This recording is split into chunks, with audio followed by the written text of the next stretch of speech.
Dicen que el talento se hereda, pero ¿se hereda también la tragedia?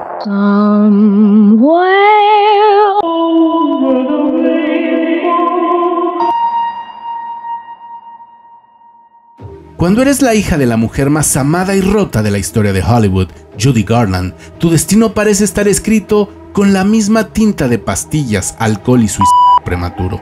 Sin embargo, Liza Minnelli hizo algo que su madre nunca pudo: sobrevivir.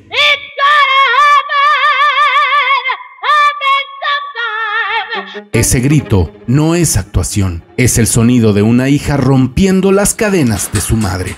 Hoy vamos a analizar cómo Liza tuvo que matar metafóricamente a Dorothy para poder existir. Veremos cómo canciones como Maybe This Time no son simples melodías, sino gritos de auxilio codificados. Esta no es una biografía, es un estudio sobre cómo romper una maldición generacional usando el escenario como un ring de boxeo. Texto y labia. El análisis que te hace pensar. I'm very proud of my mom. My mother was a genius. She gave so much to the world. Para entender por qué Liza actúa con esa intensidad nerviosa, casi maníaca, hay que ir a su infancia. No fue una niña, fue la enfermera de una leyenda. Hay anécdotas terroríficas donde con solo 10 años, Liza tenía que esconder las pastillas de su madre o probar la comida antes que ella porque Judy tenía paranoia de ser envenenada. Psicológicamente, esto es parentificación. Liza aprendió que el amor es un trabajo de tiempo completo, y esto se filtra en su primer gran papel nominado al Oscar, Pookie Adams and the Sterile Cuckoo. Ahí no estaba actuando. Esa chica rara, intensa, que suplica "por favor, ámame", era la verdadera Liza gritándole al mundo.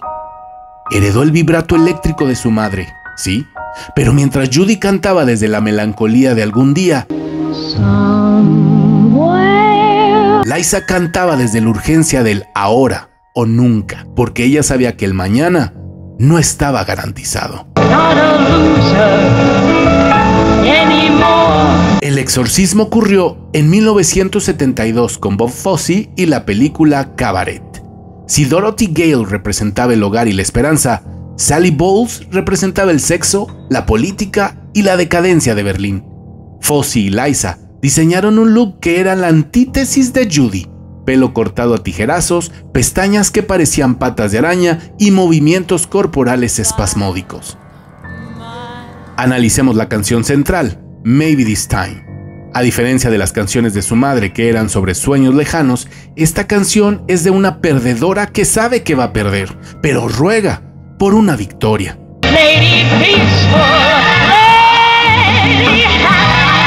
Fíjense en su técnica.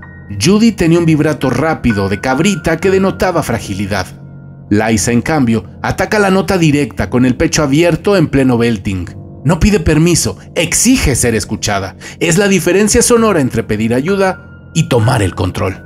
Cuando Liza canta It's Got to Happen, Happen Sometime, no es optimismo, es desesperación.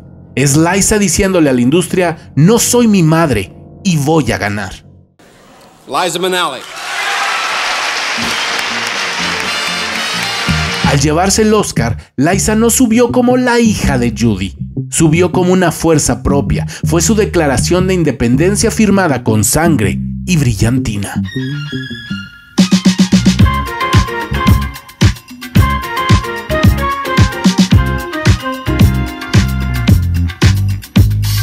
Pero el ADN es terco.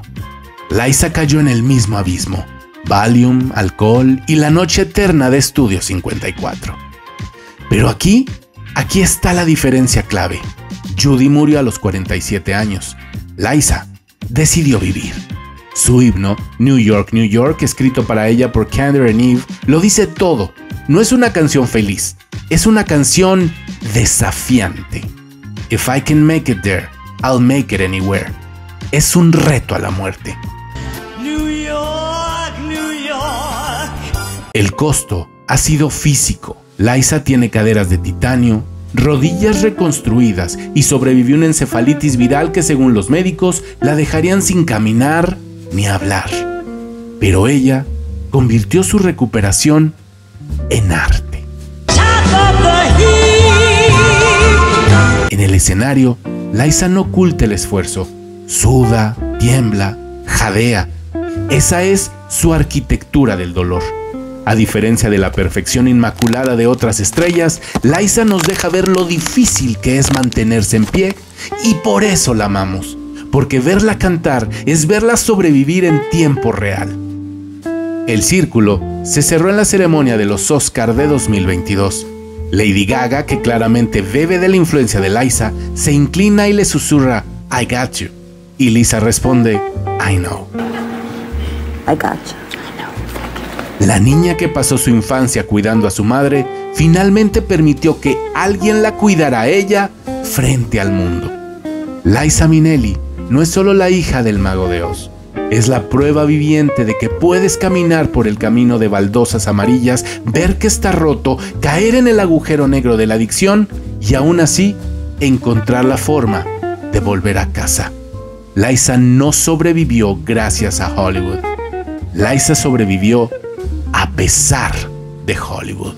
Losing my mind. Si quieres entender el origen de esta tragedia, tienes que ver este short sobre el misterio de Judy Garland. La historia no empezó con Liza.